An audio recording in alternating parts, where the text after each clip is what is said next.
un élément qui est sorti il y a quelques jours. Ça vient encore de l'agence Reuters des États-Unis qui nous dit qu'il y a des négociations secrètes à l'heure actuelle entre la Commission et les labos parce que les 1,8 milliard de doses qui s'échelonnent en deux parties, 900 millions et 900 millions de doses.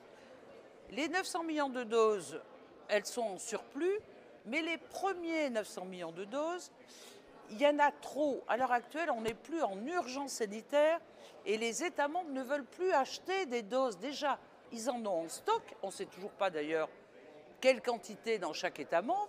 Mais Pfizer leur dit, vous êtes obligés d'acheter ces doses jusqu'en 2023. Donc il y a ces négociations secrètes, encore une fois, où on ne nous rend pas des comptes. Et Pfizer dit, OK, vous allez moins en acheter par État membre, mais je vais augmenter le prix. Alors écoutez, là, ça ne va plus. On voit que les traités européens ont été non respectés par la Commission européenne, puisque nous, députés européens, on a le rôle de contrôler l'exécutif. Comme on n'a pas accès à l'information et qu'on a été obligé de saisir la Cour de justice européenne pour avoir accès à la transparence de ces contrats, à l'heure actuelle, on n'a aucune information.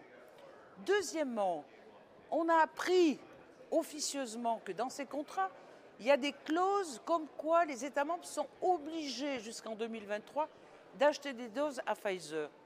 Pourquoi autant de doses? Pourquoi on ne peut pas renégocier? Et quand on renégocie, on nous dit que Pfizer va augmenter encore une fois le prix des vaccins. Puisqu'entre le premier contrat et le troisième, vous voyez que c'est passé de 15 €, après 19 €, et maintenant Pfizer dit, vous allez en commander moins, mais ça peut aller jusqu'à 100 ou 130 € la dose.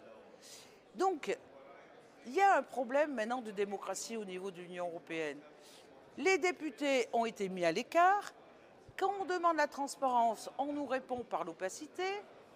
Et en plus, vu qu'on ne peut pas aller au-delà, eh bien, on a d'une part été obligé de saisir le procureur européen pour qu'il y ait une enquête totale et complète sur ce qui s'est passé.